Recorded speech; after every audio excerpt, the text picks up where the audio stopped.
Bueno, hermanos, abra su Biblia, Filipenses. No voy a hacer mucho repaso hoy porque ya los tengo bolos de tanto repaso. Pero sí, siempre que toco cositas que uno deja atrás y que es importante conocerlas. Este libro, ustedes saben que el autor fue el apóstol Pablo, obviamente. Consta de un saludo muy sentido. En realidad, de todas las iglesias que aperturó el apóstol Pablo, esta fue con la que tuvo una relación más íntima, más cercana. Estos hermanos desde su conversión siguieron los pasos del apóstol, ¿verdad? Y estaban pendientes de él. Siempre le enviaban sus dádivas, le enviaban sus cositas para suplir sus necesidades y también para los gastos del ministerio. Y esa relación nunca se perdió. En realidad, cuando el apóstol Pablo escribió esta epístola, ya habían pasado 10 años. Y en ese saludo que está en los versos 1 y 2 hay algo bien interesante. Si ustedes han leído todas las epístolas del apóstol Pablo, él casi siempre se presenta como Pablo, apóstol del Señor Jesucristo. ¿Lo han notado? Pero aquí no. Aquí dice Pablo y Timoteo, nada más. Bueno, en el caso de Timoteo, obviamente estaba con él, ahí en la casa por cárcel, de donde escribe, ahí en Roma. Pero también Timoteo había sido, le había ayudado a aperturar la iglesia de Filipos en su segundo viaje misionero. Y podemos ver un poquito de ese acompañamiento que tenía Timoteo con el apóstol Pablo, esa relación fuerte, y por qué razón lo nombra el apóstol Pablo al escribir esta epístola, por esa cercanía. Si usted va a Filipenses 2, versos 19 al 24, ahí podemos ver algo de esto. Mire cómo se refiere el apóstol Pablo a Timoteo dentro de esta epístola. Espero en el Señor Jesús enviaros pronto a Timoteo, para que yo también esté de buen ánimo al saber de vuestro estado, pues a ninguno tengo del mismo ánimo y que tan sinceramente se interese por vosotros, porque todos buscan lo suyo propio, no lo que es de Cristo Jesús. Pero ya conocéis los méritos de él, de Timoteo, que como hijo a padre ha servido conmigo en el Evangelio. Así que a este espero enviaros, luego de que yo vea cómo van mis asuntos, y confío en el Señor que yo también iré pronto a vosotros. Bueno, ahí está reflejada la relación que tenía el apóstol Pablo con Timoteo, y por qué también lo incluye dentro del saludo. No que Timoteo sea coautor de la carta, eso es importante entenderlo, sino el afecto que tenía y el interés que tenía por los hermanos de esta iglesia. Bueno, regreso al tema del apóstol. Miren, creo que solo en esta epístola y en las dos de Tesalonicenses, el apóstol Pablo no se nombra en su saludo inicial como apóstol, de ahí en todas se nombra como apóstol. Hay dos razones para que esto sea así. La primera de ellas es que el apóstol Pablo, cuando alguien en la iglesia a la cual remitía una carta estaba desafiando su autoridad, inmediatamente se nombraba como apóstol. No como un acto de orgullo, lo era, ¿verdad? Pero había alguien que estaba desafiando ahí. Eso lo puede ver usted en la carta de los Gálatas, eso lo va a hacer Gálatas 1.1, también en Efesios 1.1, también eso lo puede ver usted en las de Corinto, ¿verdad? Él se nombra como apóstol. Siempre había más de alguno en la iglesia donde él remite la carta que le está desafiando su autoridad. En este caso no. Para que ustedes entiendan la intimidad, es decir, la confianza, el respeto que había de parte de los hermanos de Filipos hacia el apóstol. Nadie en la iglesia de Filipos estaba desafiando su autoridad. Por eso él no se nombra como apóstol. Aparte de eso, él tenía un cariño hacia ellos, un amor, un respeto, ¿verdad? Muchas veces, hermanos, esas cosas no las entendemos. Usted le da la mano a alguien y le agarra el codo. En nuestra cultura latinoamericana así es, ¿verdad? Y ya alguien, ya un jefe, ya un pastor o un líder viene y le da un poquito de yardas y entonces usted devora, si le da una yarda, usted le devora 3 o 4. Y no es así. Había un respeto, es decir, había un cariño, había una relación íntima, cercana, pero eso tampoco no quitaba que ellos le perdieran el respeto. No sé si me doy a entender. O sea, habían dos razones por las cuales no se nombra como apóstol, repito. Una, nadie en la iglesia de Filipos le estaba desafiando su autoridad, nadie estaba cuestionando su autoridad. Y la segunda es el amor, el cariño que le tenía y que le correspondían de igual manera a los hermanos de Filipos. Esas cositas cuando las nombré no las mencioné, entonces por eso porque a veces cuando uno sale de aquí dice, pucha, me olvidó, ¿verdad? Esas son una. Luego también ahí otra cosita que quisiera yo resaltar es en ese verso 1, siervos del Señor Jesucristo. Es bien, eso lo sabemos así como de cajón, ¿verdad? Es dulos, ¿verdad? Y bueno, alguien que no tiene voluntad propia sino hace la voluntad del amo. En realidad, hermanos, la esclavitud, para poderle entender por qué se nombra el siervo del Señor Jesucristo, es decir, un esclavo del Señor Jesucristo, hay que entender que se podía ser esclavo de dos maneras, ¿verdad? Una, de una manera forzada, es decir, que alguien atrapara a alguien, lo llevaba a su casa y lo hacía su esclavo. Pues, si ustedes han leído y han seguido la lectura bíblica anual, al pasar por los libros de Levítico, Éxodo, Levítico y Deuteronomio, hay mucho de eso. Se sancionaba cuando usted robaba a una persona y la hacía esclavo, incluso era factible que pasara pena de muerte, ¿verdad? Esa es una manera de una esclavitud forzada. Es decir, así como los esclavistas trajeron personas esclavas a Honduras y a otros países y le forzaban a hacer trabajos y se hacían los dueños de esas personas, ¿verdad? Pero también estaba la esclavitud voluntaria y de esto habla aquí. Quiero, por favor, llevarles a los siguientes textos. Miren lo que dice Hebreos 10, del 5 al 7. Es importante entender esto, hermanos, porque el apóstol Pablo era tan incisivo en el ministerio y también él procuraba no desagradar a Dios porque su esclavitud estaba en ese plano, es decir, él se consideraba un esclavo voluntario.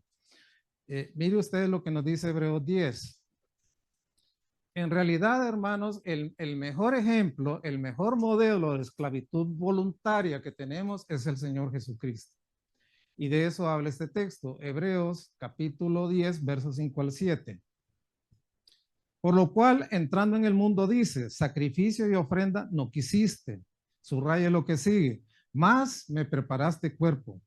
Holocausto y expiaciones por el pecado no te agradaron. Entonces dije, he aquí que vengo, Dios, para hacer tu voluntad, como en el rollo del libro está escrito de mí.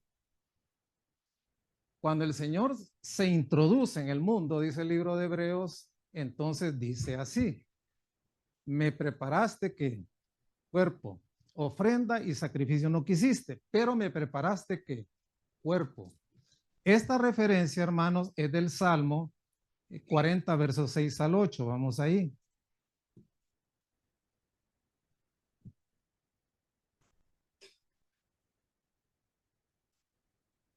No sé si lo están viendo en pantalla para los que no andan Biblia.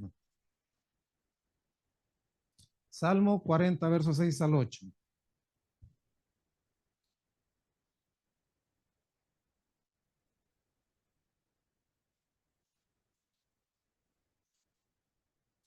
Sacrificio y ofrenda no te agrada. Es la referencia del texto al cual hace alusión Hebreos 10 del 5 al 7. Sacrificio y ofrenda no te agrada. ¿Qué sigue? ¿Qué dice ahí? Has abierto mis oídos, literalmente has abierto mis orejas. Eso es lo que dice ahí. Holocausto y expiación no has demandado. Entonces dije, he aquí vengo en el rollo del libro, como está escrito de mí, el hacer tu voluntad, Dios mío, me ha agradado y tu ley está en mi corazón. ¿Sabe qué está diciendo? Hebreos 10, del 5 al 7, a la luz del Salmo 40, del 6 al 8. No dice exactamente, me preparaste cuerpo. Esa es una traducción de la Septuaginta, pero en realidad en el hebreo, así como dice el Salmo 40, del 6 al 8, lo que está diciendo el Señor es lo siguiente, me perforaste las orejas. No es Me preparaste cuerpo, me perforaste las orejas. ¿Qué significa eso? Vamos a Éxodo 21 del 1 al 6.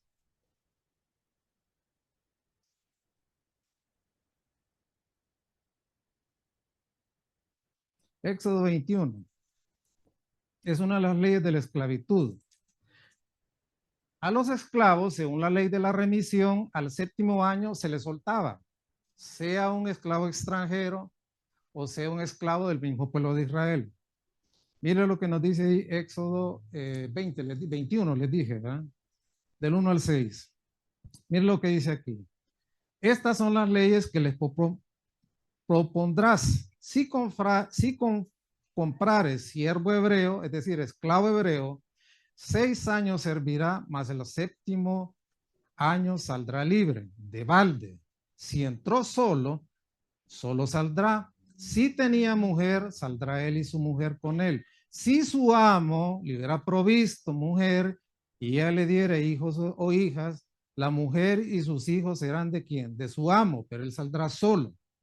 Ahora mire lo que sigue. Si el siervo dijere voluntariamente, yo amo a mi señor y a mi mujer y a mis hijos, no saldré libre, entonces su amo lo llevará ante los jueces, le hará estar junto a la puerta o el poste, es decir, el dintel de la puerta, el contramarco de la puerta, pues, pongámoslo en moderno. Y su amo, ¿qué hará? Le horadará la oreja con lesna y será su siervo para siempre. Hermano Río, ¿cuál es la lesna? Es una cosita para abrir hoyos, ¿verdad? Así manual. Mi papá tenía uno, una cosa que abría. Ajá. Bueno, con lo que les perforan a las mujeres la oreja, pues, para ponerle la argolla. Eso. No sé si se llama lesna, ¿verdad? ¿Sabe qué está diciendo el Señor Jesucristo aquí? Señor, yo soy tu esclavo. Me perforaste las orejas, me preparaste cuerpo, me perforaste las orejas. Eso es lo que está diciendo el apóstol Pablo ahí. Yo soy un esclavo del Señor Jesucristo. Yo me quiero quedar como esclavo del Señor Jesucristo. El Señor Jesucristo me perforó el lóbulo de la oreja derecha y me puso su marca. Un rabino piadoso convertido al evangelio cuenta y dice lo siguiente, que no deja de tener razón. Él, ¿cómo se llama el bebé en el útero? El feto en el vientre de la madre tiene la forma de una oreja, ¿sí o no? Él así lo dice, ¿verdad? Se puede ver en las ecografías que más o menos tiene esa forma. En realidad, hermanos, Dios es soberano en la salvación también. Y el Señor escoge desde el vientre de la madre. Aún antes, el Señor elige. De ahí la importancia, madres que están aquí presentes, que tienen hijos chiquitos, traigan a sus hijos a la iglesia, no se los den al mundo, no se los den al diablo. En esas escuelas bilingües les van a dar todas las propuestas que ustedes ni se imaginan que les han dado a sus hijos. Cuando menos acuerdan, los perdieron.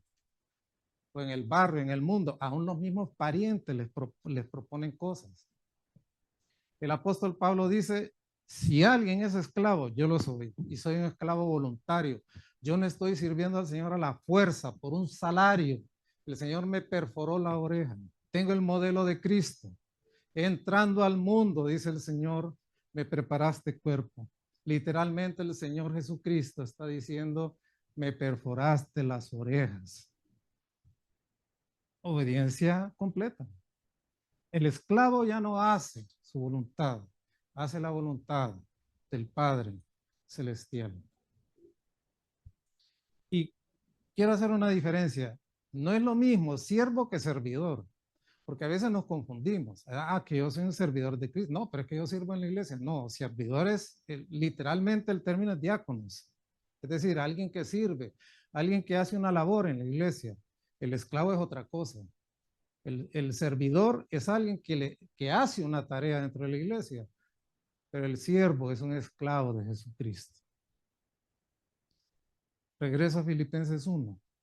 Quería hablar de esas cositas, hermanos, porque se me quedaron atrás y yo creo que es importante. Edifican, ¿verdad? Conocerlas.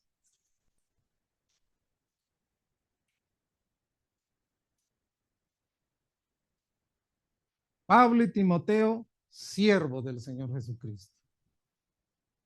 Eso es algo hermoso, identificarse así para una iglesia. Y el apóstol Pablo no lo era solamente un esclavo, servidor del Señor para los filipenses, lo era también para los de Galacia, que no era una ciudad, Galacia era una región, tenía muchas otras congregaciones ahí cerca. Me recuerdo una de las iglesias que menciona Apocalipsis 3, de los mensajes a las iglesias, que era parte de la zona de Galacia también. Lo era para los corintios, lo era para los de Tesalónica, lo era para los de Berea, pues era para los de Troas, para los de Mileto, todas las congregaciones que él abrió y por donde pasó. Se consideraba para ellos un siervo del Señor Jesucristo, aún con aquellos que cuestionaban su autoridad y su apostolado, como los corintios, que fueron de los que más duro le dieron. Bueno, pasemos ahora. Después de ese saludo, hermanos, vimos la segunda sección, que es una acción de gracia que el apóstol Pablo eleva a Dios por estos hermanos, que están en los versos 3 al 11 de Filipenses 1. Luego, llegamos a la segunda sección del estudio, que se encuentra en los versos 12 al 26, que tiene que ver con ese compromiso que el apóstol Pablo tenía, que la circunstancia adversa, si se quiere ver así, de su encarcelamiento, pues no estaba haciendo ningún control, ninguna mella en él. Seguía igual, es decir, él seguía con la misma preocupación sana y santa por los hermanos de Filipos, como también haciendo la obra de Dios dentro de los planos de su encarcelamiento ahí. Y en el verso 12, solamente fue en el repaso que quedé el último domingo que estuve aquí, él les dice, quiero que sepáis. En realidad, hermanos, ese saber ahí es más bien conocer. Hay dos palabras en el griego que definen el término conocer. La primera de ellas es oida, ¿verdad? Que tiene que ver con un conocimiento experimental que se adquiere a través de las ciencias, de los estudios universitarios y de todo lo demás, y que le da a la persona criterios acerca de las cosas de arriba, también las terrenales. Pero el término que está utilizando aquí el apóstol Pablo es el término gnosco, es decir, es una experiencia de conocimiento, un conocimiento íntimo con la persona amada. Lo que está diciendo el apóstol Pablo aquí en relación con los hermanos de Filipos, que tenía ese tipo de conocimiento con ellos, y imagínese usted, él dice en Filipenses 1:3 que lo oraba por todos, y no en términos generales. Yo imagino que los conocía por nombre y oraba a todos por nombre, ¿verdad? Había un conocimiento íntimo, experimental de parte de él. Es como la relación entre el marido y la mujer, ¿verdad? Y lo que está diciendo aquí el apóstol Pablo es una copenetración entre Dios y nosotros. Dios en mí y yo en él. Como también la relación entre marido y mujer. Alguien puede decir, pero este es ofensivo, sí es el acto carnal, pero aquí no, es el acto espiritual. Es decir, yo los conozco a ustedes, hay una copenetración entre ustedes y yo y ustedes y mí, en el plano espiritual. Esa es la relación que se inicia entre nosotros como hijos de Dios y Dios. Llegamos a conocer a Él profundamente y es un conocimiento que nunca termina y Él nos conoce a nosotros y es más, desde antemano. La única diferencia aquí es que todo lo bueno de Cristo trasciende a su cuerpo, que es la iglesia. Dones, habilidades, ministerios, cosas hermosas que vienen de la cabeza, que es el Señor, a su cuerpo. Pero el cuerpo no le puede transmitir a Cristo y a la cabeza sus males. La iglesia no le puede transmitir al Señor sus pecados, sus tropiezos. ¿Se entiende eso? Ese es un consuelo para nosotros, hermanos, que la cabeza siempre está sana, porque es Cristo, aunque el cuerpo se enferme. ¿Sí o no? En el cuerpo físico suyo, no. Si a usted le duele la cabeza, todo el cuerpo lo siente. Y si el cuerpo se duele, la cabeza termina enferma, porque somos humanos. Pero con Cristo no es así. Eso es lo que dice el apóstol Pablo. Quiero que sepáis, que conozcan. Esta es mi experiencia con ustedes, íntima, cercana, de amor, de consuelo. Eso es algo bastante hermoso. Porque los hermanos de Filipos estaban intranquilos. Ellos sabían que el apóstol Pablo estaba preso allá. Entonces ellos se preguntan, ¿y qué fin va a tener este hombre? ¿Le van a recetar la pena capital? ¿Va a quedar preso de por vida? ¿O lo van a soltar para que regrese por aquí en algún momento?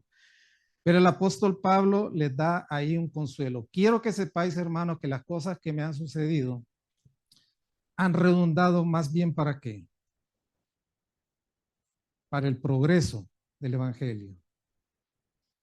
¿Sabe qué le está diciendo ahí el apóstol Pablo? Quizás era una conjetura muy de él por su comunión con Dios, quizás, o quizás Dios se lo había revelado. Es decir, yo sé que Dios me va a dar la posibilidad de volver, ¿verdad? Qué bonito es vivir así, ¿verdad? Y no todo negativo, ay, aquí ya todo es negro, oscuro, y se hundió todo el asunto, ¿verdad? Él no está negando que está privado de libertad, pero su compromiso está igual, intacto, ¿verdad? Y eso es bien importante que nosotros lo entendamos, porque entre la primera presencia del apóstol Pablo frente a Nerón en su primer encarcelamiento, que fue más o menos entre los años 62 y 63, transcurrieron 5 o 6 años, al 67, 68. En la segunda presentación ante Nerón, que ya fue su sentencia de muerte. Es decir, hubo un lapso más o menos de 5 o 6 años donde probablemente el apóstol Pablo tuvo alguna libertad y luego fue ejecutado. Es más, primero muere Pablo y muere Pedro y seguidito murió Nerón. Nada más que estos fueron a la mismísima presencia de Dios, ya que hoy ya sabemos dónde, ¿verdad? Al infierno eterno. Sin embargo, el apóstol Pablo les dice esa esperanza. Mire, en realidad no se preocupen por mí.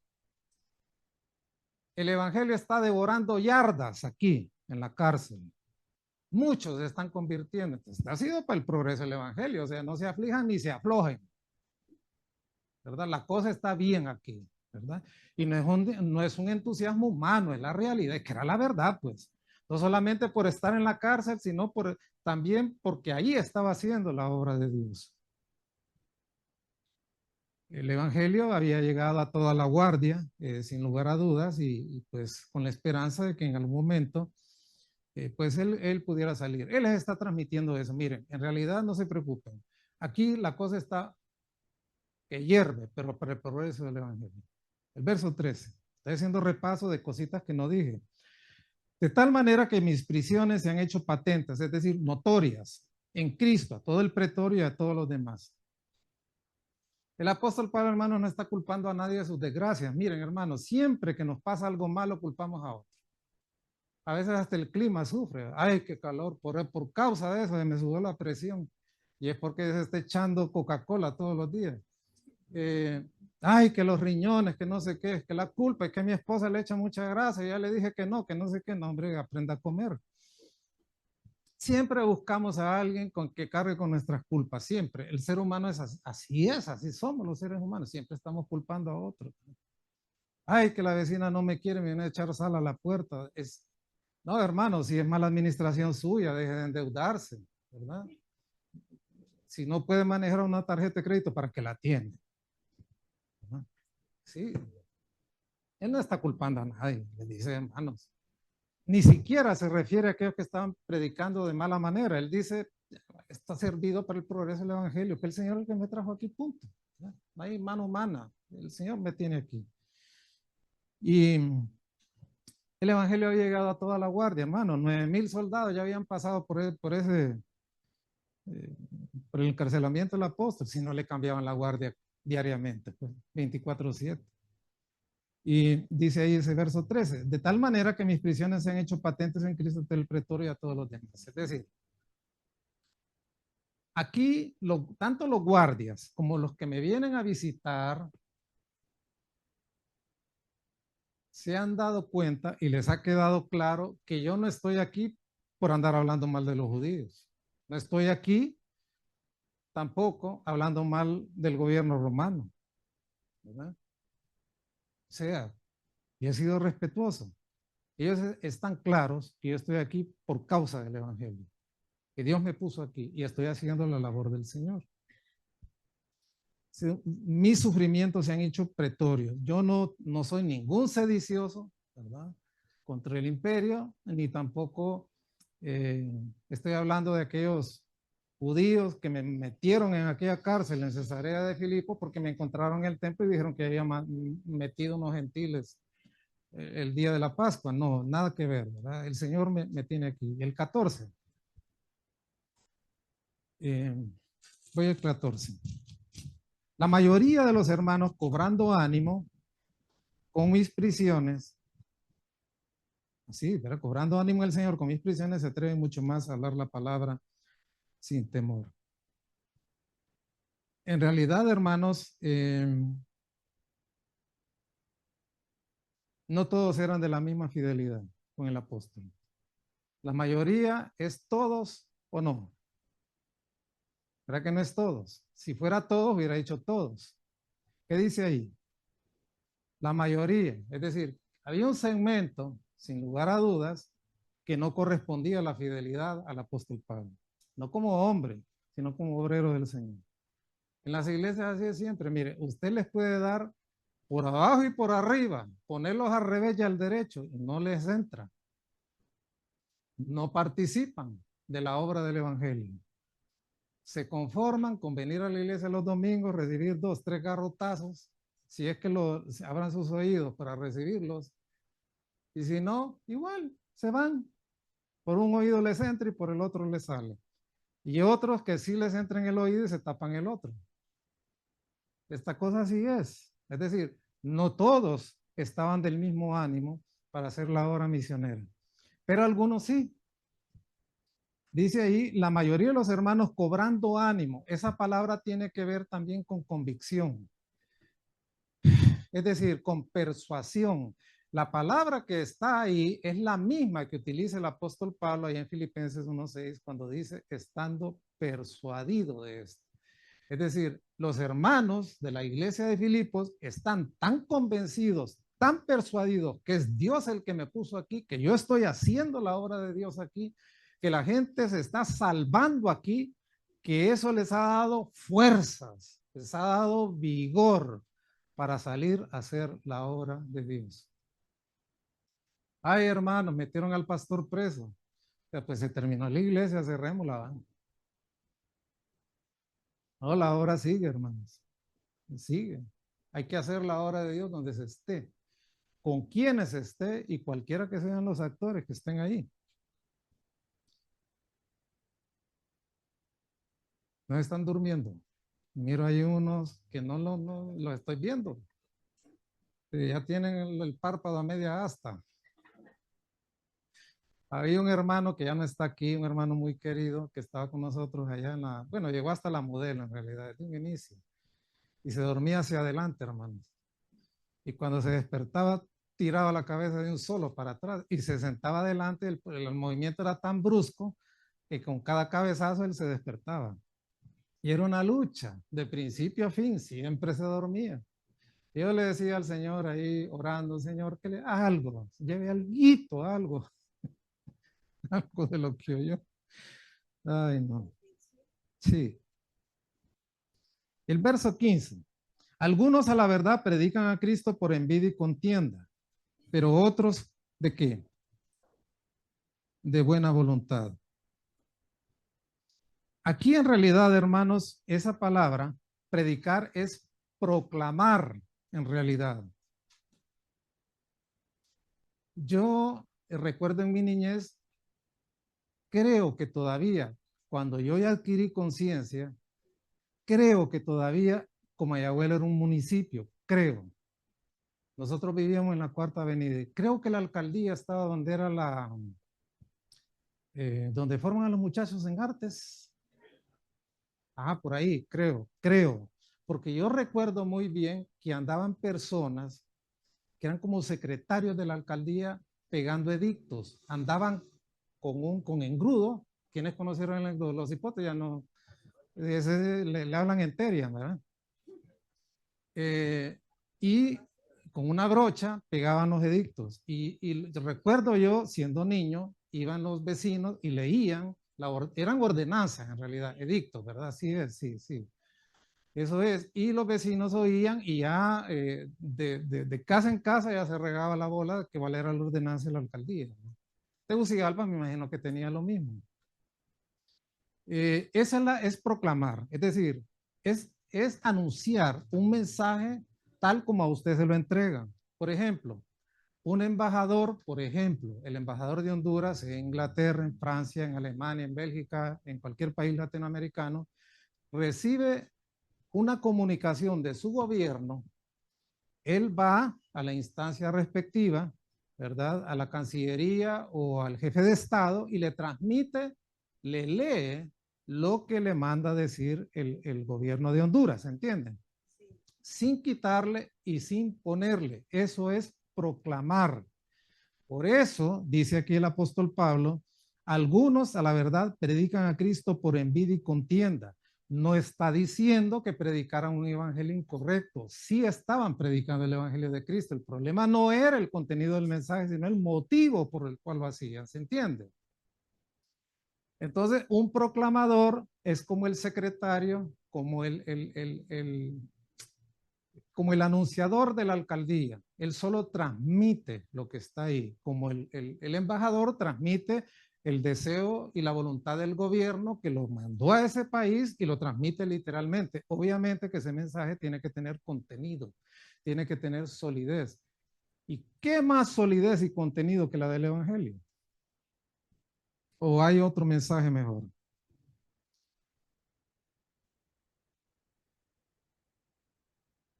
Contrario a lo que pasaba en Galacia, que ahí sí había problemas. Había una mala motivación, pero también había un mal mensaje. Es decir, estaban predicando una versión judía del Evangelio. Mire lo que dice Gálatas capítulo 1, versos del 1 al 6. Creo que ese reloj está parado, ¿verdad? O ya me pasé. Qué horas tienen? ¿Y? ¿Y 10? Ok. Bueno, vamos a Gálatas. Uno del 1 al... Vamos a ver Gálatas y a ver si apunté bien la cita aquí. 6:11.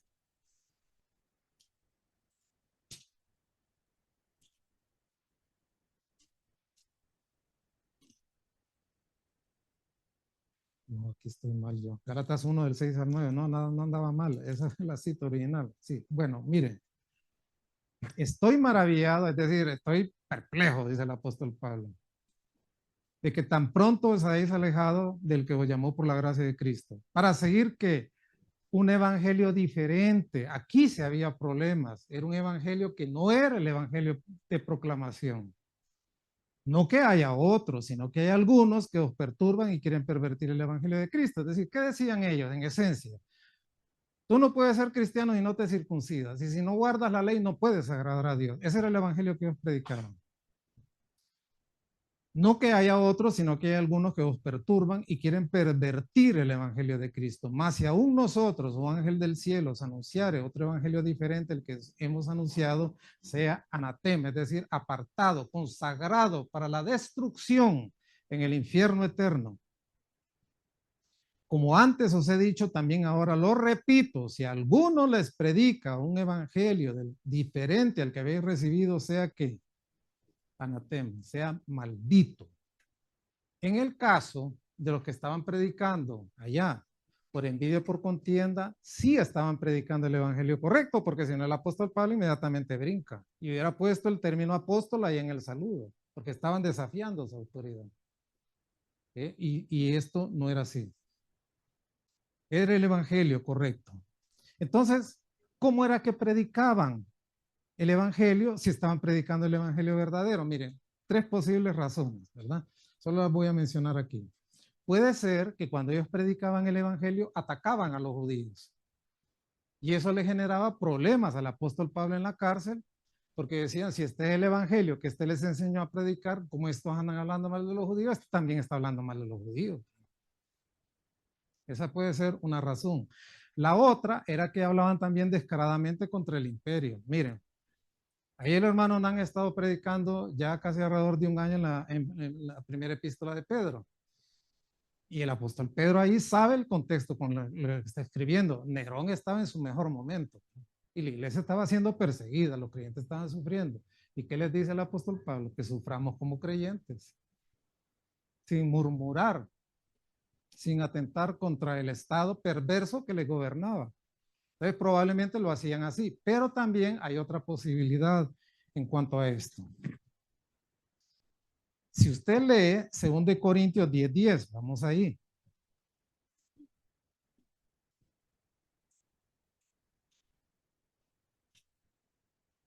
¿Qué dice?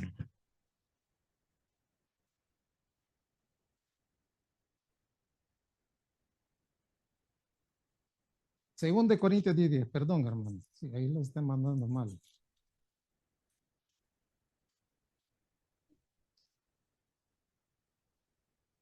2 Corintios 10:10, ¿verdad? Sí, eso es que le digo. Bueno, ya voy ahí. Eres hermano, te van más ducho. ¿Qué dice?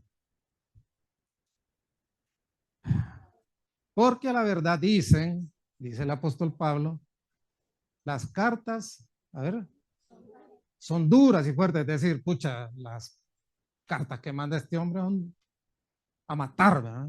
Son fuertes. Pero ¿qué dice? Más la presencia corporal es débil y la palabra menospreciable. Es decir, ¿sabe qué estaban diciendo esos que se oponían a la autoridad del apóstol Pablo? El apóstol Pablo tiene mala facha y como predicador es una nulidad. Si usted recuerda, no vamos a buscar el pasaje por razón de tiempo. Nancy me avisa con el tiempo porque cada cosa está, yo miro que no. ¿O será que yo no veo? No, está bien, ¿verdad? Allá en el libro de Hechos, cuando el apóstol Pablo y Bernabé llegan a Éfeso, tal vez lo recuerdan, ¿qué dijeron los de Éfeso? Que el apóstol Pablo era que Hermes, es decir, el secretario de Júpiter, el anunciador de Júpiter, y Júpiter era Bernabé. ¿Por qué? Porque Bernabé, podríamos decir así, era más guapo. Entonces lo identificaban con Júpiter y a Pablo con Hermes, por su facha. El apóstol Pablo no lo niega ahí. Dice las cartas, ustedes dicen, las cartas son fuertes, ¿verdad? Y la presencia que despreciable.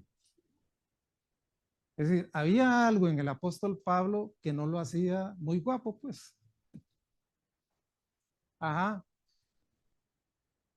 Y probablemente esa era una de las razones con las cuales estos malintencionados predicaban el evangelio correcto, pero con ese motivo incorrecto.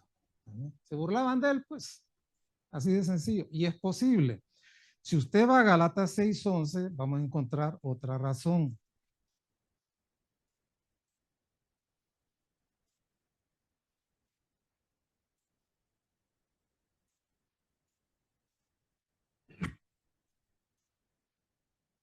¿Qué dice allí? Mirad con cuán grandes letras os escribo en mi propia mano. Sin lugar a dudas, yo creo, y así la mayoría opinan, que el apóstol Pablo quedó afectado de su visión en el encuentro que el Señor le dio camino a Damasco. Algo en su vista le hizo dejarle alguna cosita en el rostro que lo hacía feo. Alguien podría decir, no, pero este puede ser también un escrito apelando a que él tiene bonita letra o que hace una letra más bonita, más visible. Yo pienso que ahí no está hablando de cuestiones grafológicas, está hablando del defecto que le queda en el rostro a él. Y el apóstol Pablo en realidad no lo está negando. Y si ustedes leen después lo que dice 2 Corintios 10:10, él dice, bueno, ya van a ver, voy a llegar y voy a ser fuerte, así como que lo he escrito también es fuerte. A veces, hermanos, no tenemos las mismas habilidades. Yo no me considero una persona hábil para estar aquí y hablar, porque siempre hay cosas que se le van a uno de la mano. Tenía una hermana que siempre se sentaba aquí, no está con nosotros, y era crítica. Era maestra de español y muy buena maestra de español.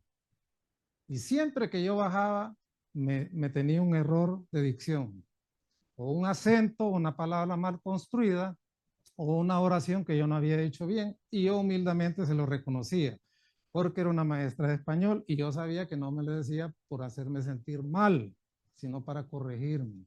Otro hermano que tenía por aquí también, que él se considera bastante docto en las escrituras, siempre que yo decía una cita mala, no me lo echaba en gallina. Cuando estaba allá abajo, me iba y me decía, lo que usted dijo no está ahí, sino aquí. Si quiere, busquémoslo. Y también se lo agradecí. El apóstol Pablo dice, mira, a mí me vale el motivo con que lo hagan, con tal de que prediquen a Cristo. Amén. Es la verdad. No se complicaba. Eh, el apóstol Pablo, hermanos, hay mucho que aprender de él en este epístola. Este epístola, hermanos, es valiosísima, es corta, pero en realidad tiene doctrina y tiene también enseñanzas prácticas. Solo en estos pedacitos que hemos visto, el capítulo 1, hay tanto que aprender y podríamos seguir escarbando y no terminar. Nancy, estoy ahí todavía. Sí, ¿verdad? Bueno, vamos también. Estos decían, salud, estos decían, bueno, ya el apóstol Pablo está preso, ¿verdad? Pero yo les voy a demostrar que yo puedo predicar mejor que él. Como ya está preso, está inmovilizado. Déjenme a mí y les voy a demostrar que yo puedo predicar tanto mejor que él. Hay mucho de eso, ¿sí o no? Ajá. Y entonces ellos decían, bueno, cuando él estaba suelto, atraía a la gente por los milagros que hacía y predicaba, pero yo puedo hacerlo también y lo voy a hacer mejor. Ese era el problema que había ahí, motivación, no contenido del mensaje. Pero habían otros que decían, bueno, el apóstol Pablo está inmovilizado, lo amaban, me voy a esforzar por hacer por él lo que él no puede hacer estando preso. Voy a predicar el evangelio. Es cuando ahí, no, ahí mismo nos dice, ahí mismo en el texto, vamos a regresar en el verso 15 de Filipenses 1. Algunos a la verdad predican a Cristo por envidia y contienda, pero otros de buena voluntad, por amor, ¿no? Y el verso 16. Los unos anuncian a Cristo por contención, no sinceramente, pensando añadir aflicción a mis prisiones. Esto no lo dije la vez pasada, pero ese término aflicción literalmente es fricciones. Piensan añadir fricciones a mis prisiones. Es decir, la cadena que tenía el apóstol Pablo en su muñeca, obviamente le causaba rach, ¿qué más? Ronchas, le irritaba la muñeca. Sí, el hecho de estar separando, ir al sanitario, sentarse, comer con la cadena, el soldado de repente a veces no estaba del todo atento y tenía que jalonear y eso le causaba fricción. Lo que le está diciendo el apóstol Pablo es lo siguiente: estos que están predicando con motivaciones equivocadas me piensan a ir más ronchas que a las adicionales a las que las cadenas me están provocando. Es decir, me quieren causar sufrimiento físico. Los unos anuncian a Cristo por contención, no sinceramente, pensando añadir que fricciones a mis prisiones. El apóstol Pablo estaba consciente, si me regalan 2 minutos, o ya se durmieron, ya no me quieren oír. El apóstol Pablo sabía por qué lo estaban haciendo. Ya hablamos, la mala facha, que era una nulidad de él como predicador, le estaban haciendo mala fama. El asunto era crecer en medio del encarcelamiento del apóstol Pablo y hacerlo menguar a él, así, ¿verdad? O que estaba hablando contra los judíos o contra el Estado, nada que ver. Pero dice el verso 17, pero los otros por amor, sabiendo que estoy puesto para qué? Para la defensa del evangelio, es decir, para la apología del evangelio, la defensa del evangelio. Es decir, a pesar de que hay algunos que lo hacen de mala voluntad, en realidad hay otros que lo hacen por amor. Es decir, son leales a la causa de Cristo. Yo siempre le he dicho, hermano, y lo voy a sostener, yo no puedo estar sentado en una iglesia donde estoy inconforme con ella, con los que la dirigen, con la manera como se hacen las cosas en esa iglesia. Yo mejor me voy. ¿verdad? Porque estoy como estos, con motivaciones incorrectas. Si me quedo, voy a ser leal y voy a llevar la peña, punto, hasta el fin. Así debe ser, ¿sí o no? Como marido de una sola mujer, también creyente de una sola iglesia, salvo que esté en una iglesia equivocada, entonces salga de ahí corriendo, porque si no la abuelita va a salir de la tumba y lo va a venir a sacar. Así. Esto es importante. Nancy, ya no le quito más tiempo, ya vi que ya frunció el ceño, Nancy. Y hay que hacerle caso. Bueno, Dios mediante, hermanos, la próxima vez que el Señor me lo permita, continuamos. Te lo prometo. ¿Aprendimos algo? Bueno, puestos en pie, vamos a orar.